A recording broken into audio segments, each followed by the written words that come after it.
Early exchange, shaping policy, advancing development.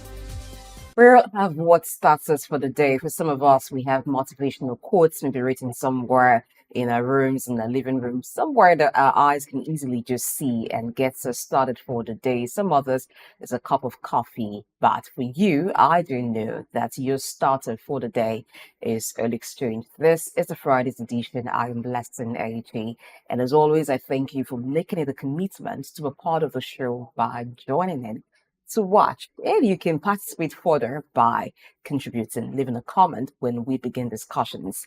Well, before I let you in on what's up for discuss this morning, I'd like to introduce my partner in shaping policy and advancing development. And I know he's grateful that today is Friday. In his mind, I can hear the song, Thank God It's Friday. How do I hear that? Don't worry. That's topic for another day. Good morning, Femi. Good morning. Yes, indeed, it's Friday. What a time, to wrap up your activities for the week and also do a better plan for the next week. It gives opportunity to do what we call a proper assessment and review of the week. By the way, you look different. It seems to me Yes. you're not feeling the impact of the hiking, What are fuel you talking prices. about? I can't relate. That's a joke. Of course, I can relate. I am feeling it. Oh, I believe every Nigerian is feeling it because when it comes to personal finances, a lot of persons do budgeting. So you yeah, budgeted a certain amount of money to be spent on, for expenses to take you through the month. And then there's some change. And when there's an increase in the pump price of PMS, it affects every other thing because the price of everything. goods Yeah, and services yeah. increase.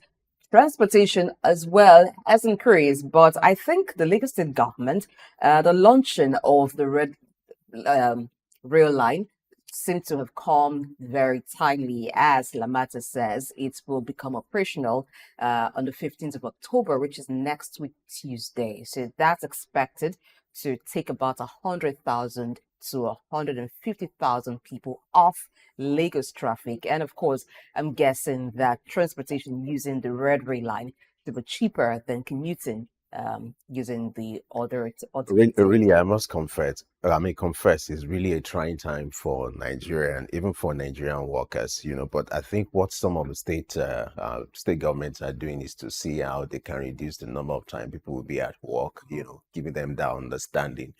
So Like you're in going to some look for states, a second stream of income. instead of coming 5 days a week, they've reduced it to like 3 or 2 days a week to ensure that to be able to manage the effect of the hike in the fuel prices and the cost on transportation. But hey, whatever it is, we still hope that Nigeria will get Nigerians are resilient, yeah, and so they Nigeria find a is way. really, but that should have been taken to the extreme or taken Okay. for granted. But of course, our admonition to every Nigerian out there is to see how you can manage this crisis and survive this time.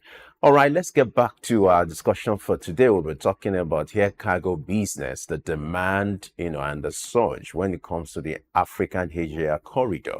As the statistics released by IATA, that is International Air Transport Association, has shown that there is a surge in the demand for air cargo service between the Africa and Asia corridor, and that increased by 21% in the month of August. That will be the thrust of our conversation.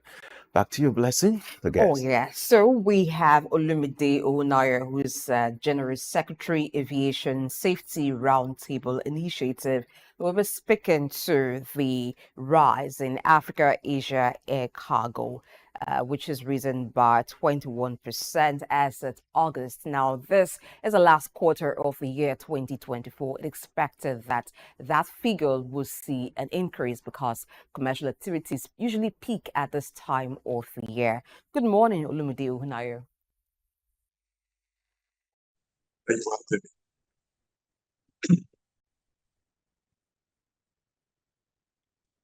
Can you hear me clearly? Yes, I can hear you.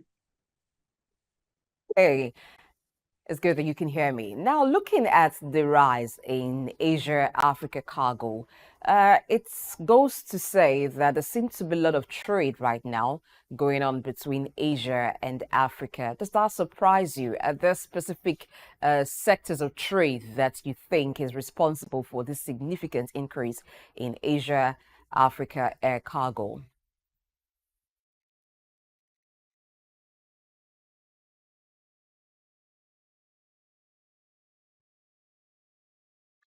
All right, there seems to be connectivity glitch there. When we get that sorted, we'll get back to Olumide. In the meantime, when I saw that report, Femi, I was sort of surprised, Asia Africa, that the trade has actually increased, trade between Asia and Africa, but that people are now turning to the use of air cargo rather than maritime cargo. Suggest that maybe the issues that was once experienced with the Suez Canal and some other supply chain disruption has not totally cleared for a lot of transactions or a lot of supply be done now using air cargo. Yeah, likely that is attributed to the fact that most African airlines now have decided to expand their services along that corridor. And when you look at what the Asia continent stands to the African continent, when it comes to volume of businesses that extend between these two continents, it's very crucial and huge. And that's what's informed that kind of development. And if you look at what China is doing recently, which is like a key player in that region, you understand that why it's important for that demand to be, to be of the increase. And so for Africa, Asia is quite strategic. And this is also boosted by the fact that you have e-commerce taking place in between this region. So which has also necessitated this kind of demand. So the surge we started around May, April, May, dovetailed to August, which is the figure we are having according to what was released by the International Air Transport Association, which is like 21%. And globally, that's been the trend. If we study the trend in air cargo demand or services in the last 6 months, that's been the trend, there's been that surge. But specifically, we're looking at the role of African airlines here, who have decided in recent time to expand their services to that corridor. You're aware of what one of the prominent airlines in Nigeria did recently, which I don't want to mention. I'm not paid to do that. So, but it's also contributing to the heat, and that's why this development is something significant to talk about. Well, let's get back to our guest. We are trying to reconnect with our guest now. Lent is ready for us. Glad to have you join us once again on LXing this morning.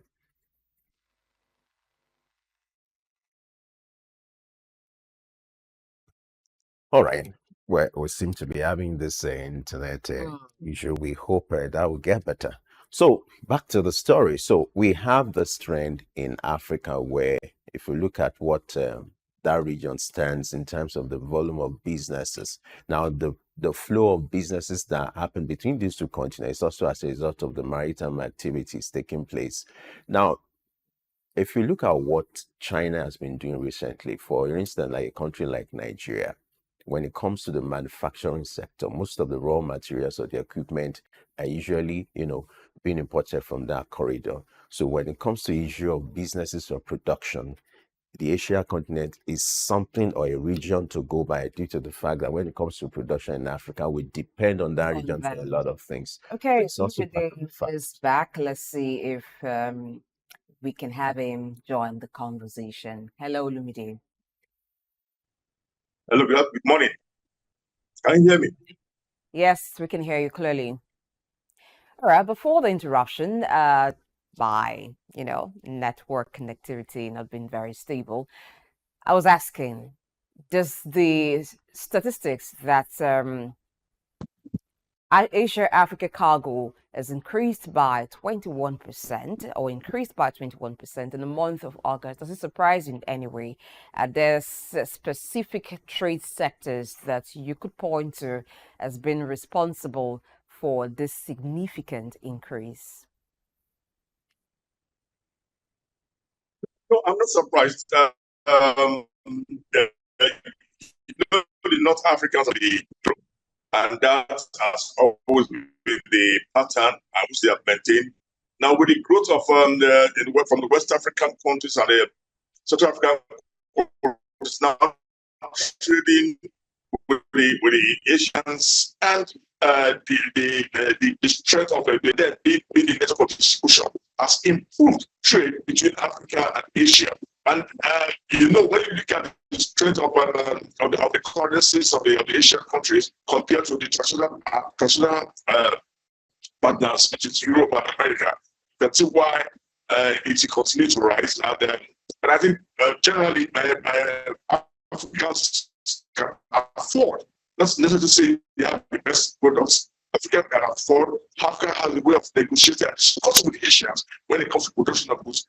Then discussing with Europeans and Americans, and it's the reason why you see that trade growing, and I think it will continue to grow what the economy is doing, and we have improved disposable income. Now, looking at what this increase in Asia-Africa cargo has done for African Airlines, which has seen a rise by 7.5%, do we have Nigerian Airlines that we could say, oh yes, taking part in this, and air cargo rise is acting as some buffer for them, given the challenge that the Nigerian aviation sector has been having with trying to stay afloat? As of today, Nigeria is not a strong player on international cargo markets. But then it is not only the airlines that benefit from the increase in cargo, the airport itself, the general ecosystem, the employers, the handlers, the loaders, trucks that carry those goods, customs, the agencies, everybody gets more taxes from with increase in cargo. So it's a general benefit to the ecosystem. But for the Nigerian carriers, we are not a strong player on the international market. We still do not have a cargo carrier that operates fully. Though there was continuous charters, but not scheduled that we see from Ethiopia Airlines, we see from Egypt Air, we see from Saudi Air, and most of the European airlines. And until then, we just have to keep aspiring. And I think that's what the business we're working on now, to see making Nigeria first position on all issues and ensure that it builds a strong, vibrant flag carriers from within. But then, as of today, we do not have it, and it's something we should look forward to. But then maybe Airpeace is the only one international route right now, and like we have noticed in almost all cargo now, some of them are coming to the belly of scheduled passenger flights, and that has also increased some of the cargo tonnage into Nigeria. If you've seen the recent video that went viral within the fan staff and some people at the international airport, it was one of the oversized luggages that came into the passenger flights that caused that issue. All right. Now, according to this report, African airlines have been spotted here as contributing significantly to the growth of air cargo globally. And the record is showing that they've contributed about 7.5% increase in the demand for air cargo service. Talk to us. What do you think African airlines have done differently in recent times? Basically, it's not the airlines alone. And you need to look at the economy of the Africans, because the airlines will not just bring cargo, except there's a demand for it. So it is demand that will spur flights and even spur extra flight and charters. So we have to look at the economy. We have to look at the policies. As of today, we talk about after. We are still putting the after issue on the table. Yet to go into implementation. So people are still forced to do trades with Asia, which is cheaper than Europe or America. And the airline itself, like I said, Ethiopian Airlines have a huge domination in that area, taking this cargo from Asia and other parts of the world, but predominantly Asia to Nigeria due to their huge network. Then the North African Airlines too, been having traditional relationship with Asian countries, have developed that relationship over time, and that's before it was between Asia and North Africa. But now they've seen the interest of other sub-regions, the West Africa, Central Africa, Southern Africa, and have also joined in the trade and in the business of moving this cargo from Asia to other parts of Africa, and that has improved the cargo tonnage to the region, and also helped in providing some physical equipment that are needed in our industries and for the markets in Africa. Being that is made, like you said earlier, the e-commerce has been a strong component in let us having this huge tonnage, and the higher fares now, which is not only on the local, on the international routes too, has made people who are rather want to do more of e-commerce, than fly there themselves, and that has also increased the tonnage. And then I think it should be on like that until probably when we begin to implement that after that African trade growth area, whereby we now begin to deal with themselves. As of today, Africans are finding it very difficult to deal with themselves. They would rather order it from Asia than order from within Africa. Now, why do you think Africans are having it difficult to deal with themselves and would rather choose to do business with Asia? Is it an issue of capacity, or there's just this mistrust within Africa? I can tell you for free that you will get, if you and I go to the airport now, we will get to France in the next 6-7 hours. We might not get to N'Djamena here, besides Chad here, until next tomorrow. That's the bad connectivity, and strong. If you have the very poor connectivity, you have poor. The assumed relationship in Africa is yet to gel to see that that's seamless trade. Yes, they are pushing the AFTAC, they are pushing the SATAM said, African skies. All these are the drawing board to ensure that Africans unite commerce-wise. Africans have a single sky, can fly anywhere you want to fly to within Africa. All these are on the pipeline, but they are not yet in place. It's always difficult to network within Africa. It's always difficult to transport within Africa due to the rigid customs regulations and border crossings. So people would rather deal with Asia, whereby just fly straight into their country and are going through a second or third country. But as it goes through the second or third countries, so also their cost of freight and cost of movement increase. Now, let's talk about the Asian Air Corridor. What is so peculiar about this corridor that is of attraction to the African airlines and for the kind of services being provided? What makes it different from other corridor and some of the characteristics or peculiarities about this corridor? Let's talk about it. Apart from the issue of pricing, which is considered to be cheaper to, patronize that corridor, but what are other peculiarities that is also attracting this volume of businesses to this region? Yeah, I think you have to look at the ability to get a visa, entry visa to those countries. That comes easily for when compared to getting visas into Europe or America. Again, the Asian countries, they are ready to bend. I mean, you can discuss with them what you want, and that will be given to you. They are not rigid about standards. They're not rigid about what the law says that this is the minimum. They do to your specification, and I think that is what has been pushing businessmen there. But when you go to the European countries, they tell you this is the standard here, and they can go below this, and that has made people to move towards Asian countries who would make something more suitable. And that's strength of doing something that's adaptable to your society, and you do every society has what makes it a particular point of move. So you can adapt, you can go there and seek for that adaptability, and that's you get that. And most importantly, financing. The Asians have a good credit facility, and that also helps in diverting our businessmen there rather than to Europe and America. So this increase or the boom in AsiaAfrica Air Cargo, so it's partly as a result of the capacity constraints with maritime cargo. So what do you think are some of the reasons why there are constraints with maritime cargo? And if this boom with air cargo continues, would it be a big problem or a challenge for maritime cargo? Yeah. There's a little bit of constraint with maritime cargo now due to the crisis in the Middle East.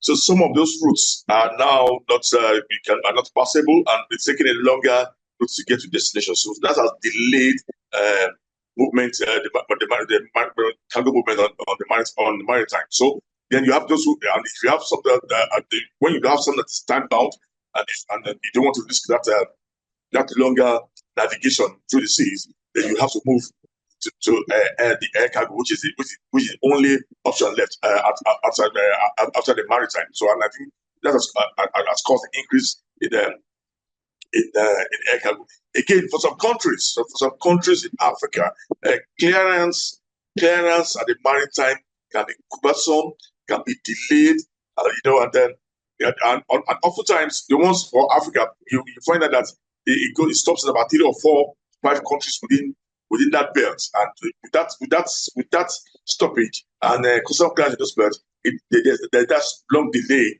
of your cargo. So they also prefer to use the air transport mode for such cargo.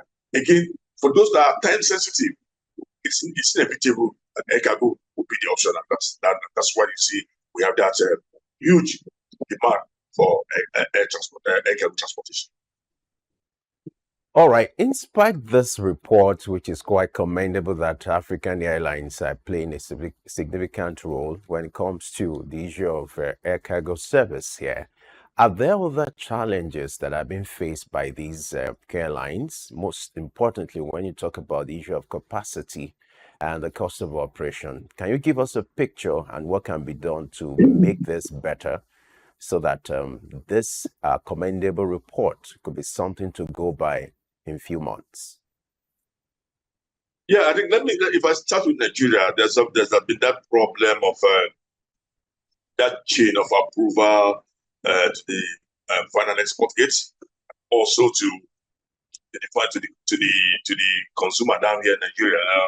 It's been very cumbersome, and that's why the cost of exporting goods are more expensive when compared to our neighboring countries. We need to work on that problem. We have set up so many committees, and we are yet to resolve it. And I think with the ease of doing business that the present government has continued and have improved upon from what was handed over to them by the last government, I think there's to address that critical area. I'm happy that the government have agreed to introduce body cameras at the airports. The body cameras are given to customs, immigration, and all the other security agents. I think that would further expose the routes and also help reduce the routes, and also help in alleviating the high cost of getting goods out of the country and into the country. Because when these costs are made high, they're discouraging exports, which we generally need right now with the advent of this foreign currency crisis. And we need to encourage exports. We must do everything. And when you get to Chicago time now, you see people sweating, you see people pushing each other just to get maybe one bag of this out of the country. But I think they need to improve that eco chain, the cargo export eco chain at the airport. It's a bit clumsy and rowdy, and needs to improve to help cargo exports. Cargo exports are out of Nigeria. Cargo exports is the key, and we need to be part of it. With the falling rates of the naira, that should encourage our export, and we must capitalize on it. If we've not done that before, it's the right time to capitalize on the foreignness for the fall of the naira to improve exports. Aside from the airlines that are cashing out right now with a boom in air cargo, for other businesses that support this, what are the pros and cons of air cargo business? Well, you see, air cargo business is not benefiting the airlines and the airports community alone, but the economy in general. Because the things that are brought in are not dropped at the airport for the airport users or for the agents to play with. You find that as they are coming in, they are taking that and even flown to other parts of the country, taken to factories, taken to designated business areas within the country. We have the export trade zones. Some are within the airport, some are outside the airport. Most of these materials and other things goes into the economy. Once the economy, funds are gotten, and they are used to buy to buy other goods or even export some materials out of the country. So it's only beneficial when you participate. It's not only when you bring in. Because when you only bring in, you put pressure on your economy. You increase the cost of freight goods. Because when aircraft bring goods into Nigeria, you're showing Kenya Airways now. When airlines bring goods into Nigeria, they expect to carry goods back. If they don't, if they're going back empty, there will be a double charge on the goods they are bringing in to augment for the empty leg. So we must encourage exports. So we will bring down the general cost of freighting goods in and out of Nigeria. Because it's only when if they come in full and they're going back empty, then they would have calculated that cost of going back empty into the cost of bringing it in. So we need to encourage exports so the belly will be full. And as the belly gets full, you now begin to have more airlines, you can have more competition. And as you have more competition, you can have better rates and better services for air cargo within and outside the country. You've highlighted two key things. One of them is that if the airlines, when they deliver goods to Nigeria, do not have goods to take back, then they transfer the cost on the goods they're bringing in, meaning that whatever they bring in will be more expensive in the market. Now, encouraging exports out of Nigeria, we've seen that with the coming or with the use of air cargo for delivery of goods to other parts of the country.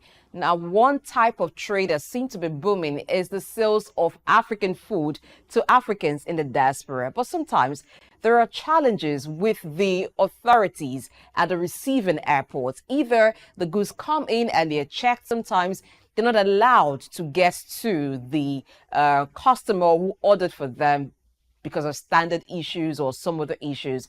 What can be done to support exports from Nigeria, whether they're for agricultural produce or other types of merchandise? Yeah, it comes to the standardization. It's not a secret that the Nigerian yam that's not accepted outside there goes through Ghana and goes out from Ghana, goes to the outside world. What is the difference? Respect for the authorities in Ghana in presenting and arranging the necessary documentation and certification needed. But in Nigeria, while we are not able to standardize our produce, we must begin to look at ways to address that. You do not start at the airports to begin to check. You must start from the production site. And here comes we're talking about from the farms. You must have representatives. And again, we have too many bodies. Standard Organization of Nigeria, NAFDAC, there are about 3 other 4 bodies that all want to check quarantine, that they're all checking the same goods. This process delays and increases the cost. And because it increases the cost and delay, there's a tendency to want to bypass one or the other. In doing that, naturally, you now begin to throw away standards. So we need to streamline the agencies. We need to streamline the standard. We need to address our colleagues. When I say colleagues, they are their own colleagues in other countries. You need to attend international organization meetings and conferences, stating your own position and knowing what problem they have with you before your goods can come in. And I think it's an area that we need to improve upon. We can't just be in isolation. We can't continue to have different bodies certifying just one commodity. I think we should. That's a one-stop shop whereby everything comes in a place. And with the advent of technology now, it is not difficult to do this if you want to do it. I forgot I didn't mention FIRO. FIRO is also another body that also gives those standards. So I think there must be that collaboration with all these bodies to come on that to have a joint system or process that will approve this symmetrically and allow our goods to live on time without much difficulty, and also ensuring they support these exporters by liaising and talking to their counterpart of measures they have put in place and how these are met with the standard asked for in that country. Now, talking about the presence of multiple agencies at the airport or being involved in cargo clearance in Nigeria, this agitation has been on for years, the debate to streamline this number of agencies. But why do you think it's been challenging to achieve this? And then what will be the role of technology here? Having a single window where all these agencies the activities could be plugged in, and it's easier for exporters or importers to access these agencies. So why is it difficult to streamline the number of agencies involved in cargo clearance in Nigeria? And then what will be the role of technology here? You and I are Nigerians, and you know how difficult it is to eradicate corruption, bringing standards in. But once there's a will, there's a way. I'm happy to see the ease of doing business. The ease of doing business of the government is on now, and I think it's time to look at that export area. There was a committee set up to look at the multiple agencies and see the unnecessary committee, and that report has never been implemented till today. To our surprise, the government came in, and instead of having 36 ministers, we're having about 48 ministers. So if you're already having 48 ministers at the executive, how would you now streamline the agencies that are multiple agencies that are expecting goods? You have only told the world that yes, we need to take care of our own. We in our own way, rather than in a mode that would improve performance at the economy. So I think it boils down to the executive to show that direction. That look, we're having a financial crisis due to lack of the lack of forex, and only way you can get forex outside oil is for you to export. We can't keep collecting loan. We can't keep waiting for diaspora remittance. We must improve non-oil exports. We must encourage non-oil exports, and to encourage non-oil exports, to improve it, you must take some this must be in place. One, you must sign agreements with cooperative partners and other institutions that has to do with trade. You must see to the implementation, and see to the implementation. You will not come inwards and look at those bottlenecks that are making your exports difficult, delayed, and expensive.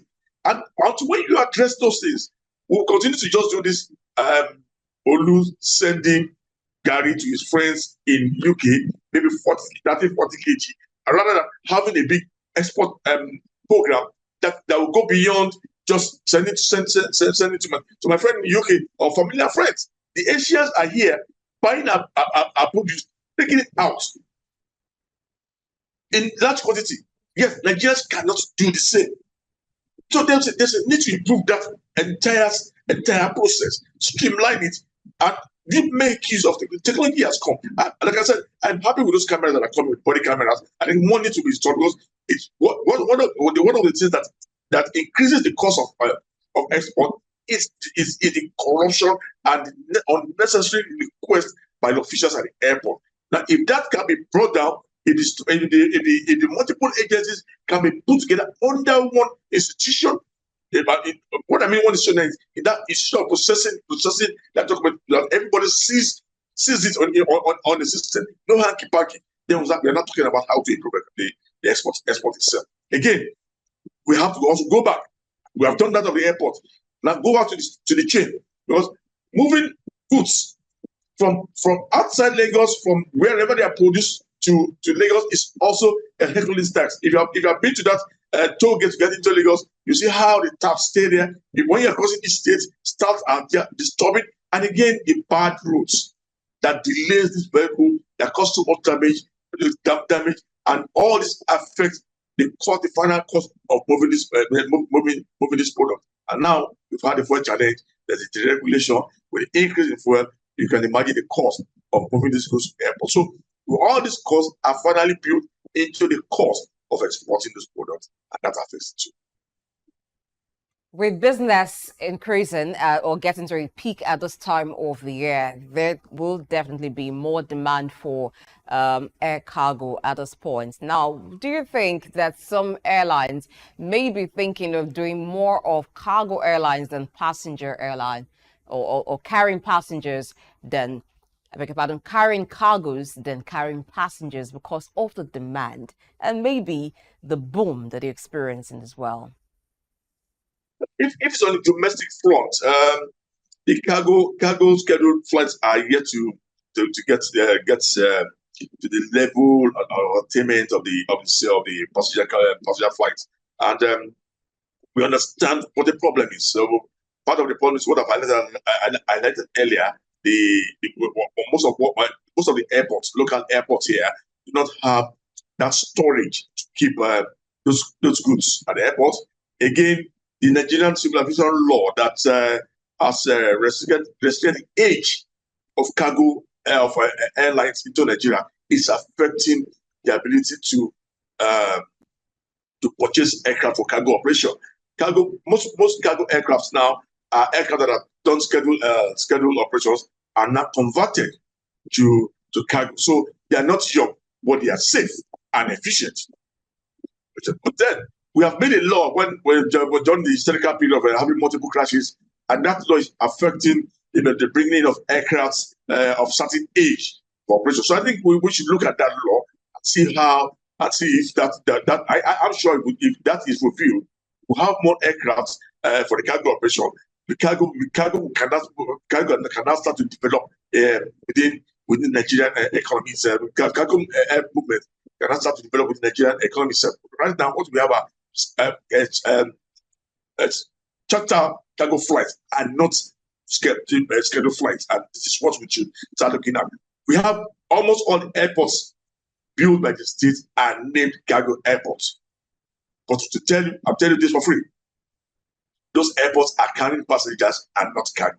But when you look at the business plan, when you look at it when they are launching it, it is cargo. They all talk about the goods produced in their state, and that's the idea today. But today, that's not what is happening. So you cannot, if they are going to bring cargo to the airport, there must be that storage, there must be facility at the airport to hold the cargo. There must also be the aircraft to carry this cargo. And yes, you put some in the belly of passenger aircraft.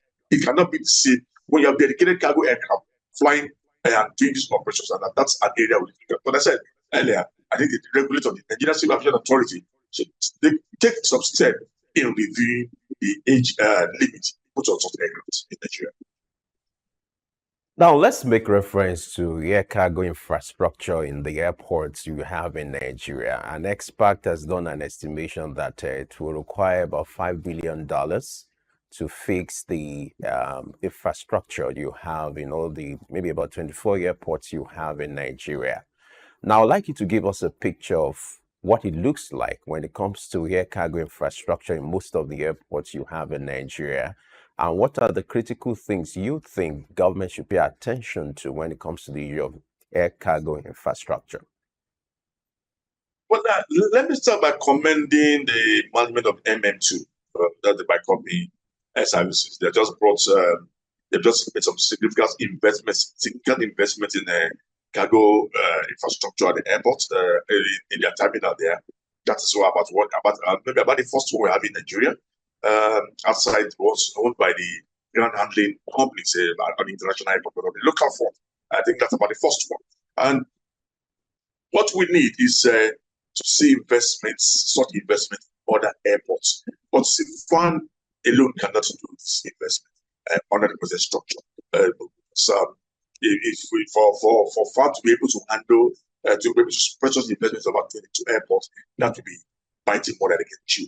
But they can begin to do a regional arrangement and maybe picking one airport in each region that shows their capacity or tenacity to have cargo.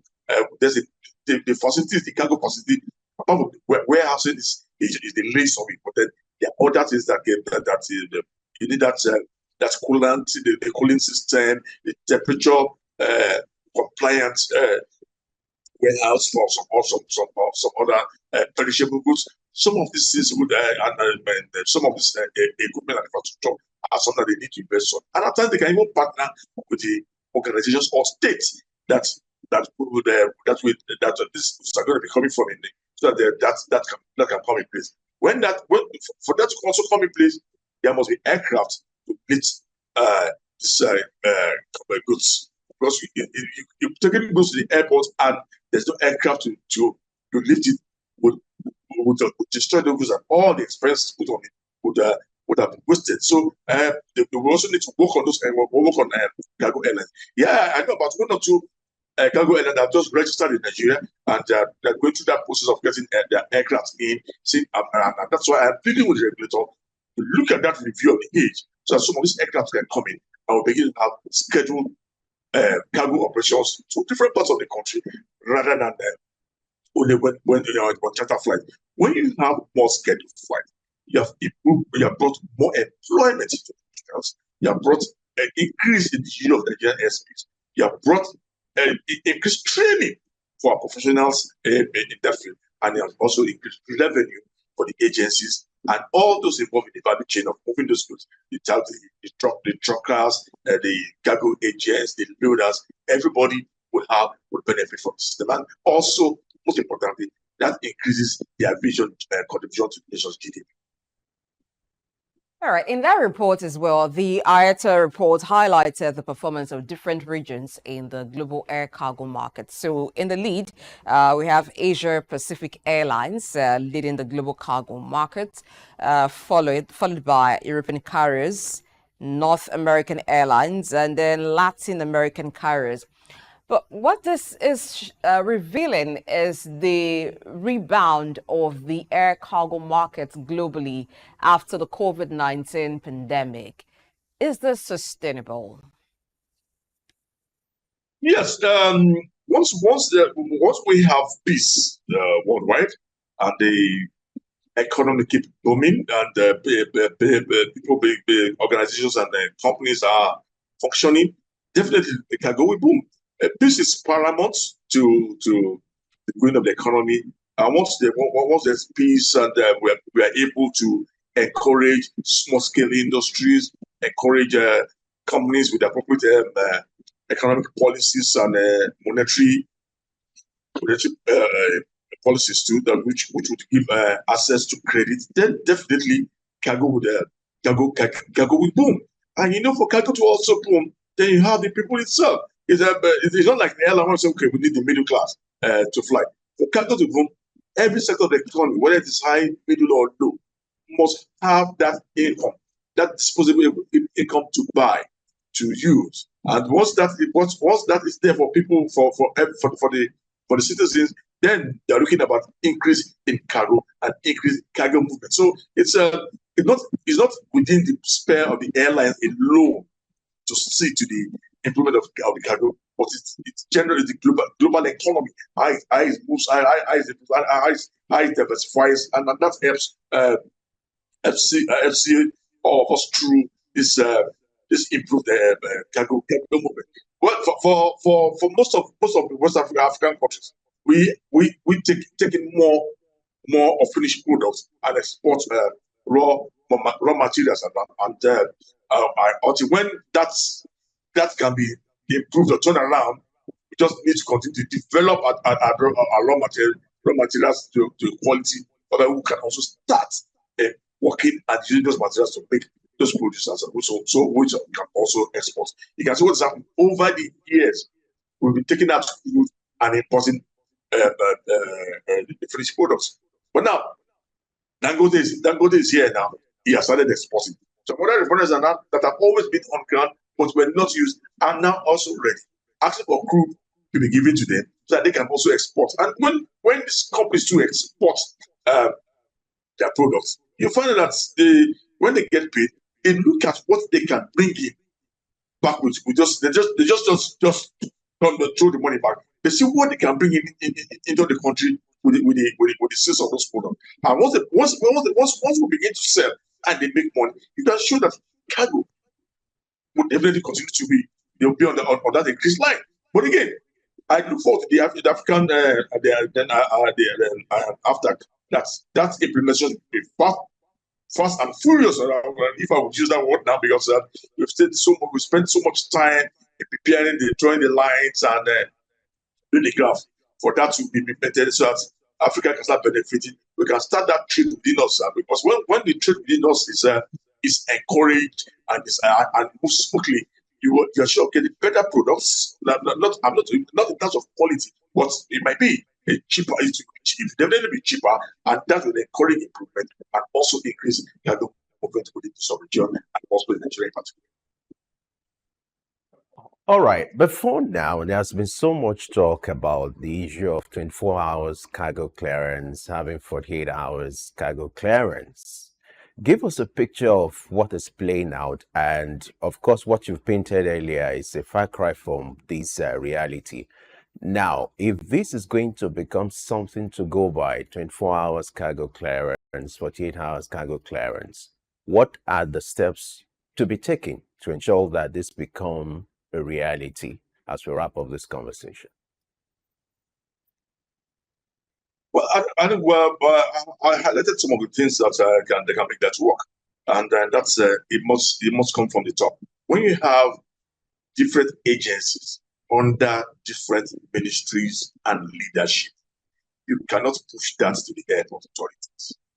You cannot push that to a particular ministry to lead that process, to make it more efficient, to bring all agencies, security, regulatory, monitoring agencies, to bring them together under an umbrella.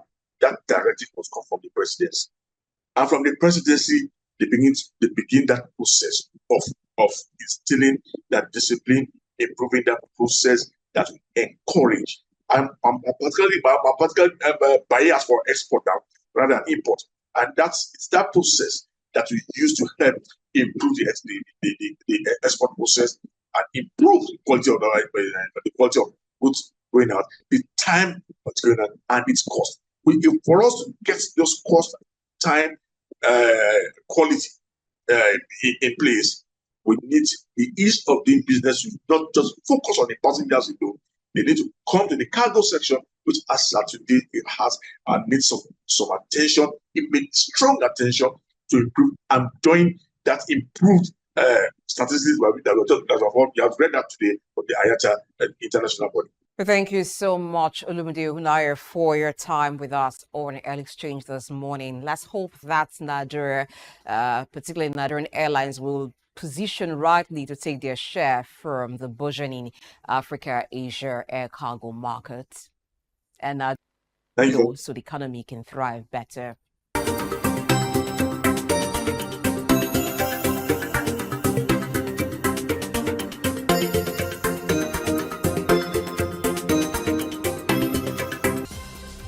Early exchange, shaping policy, advancing development.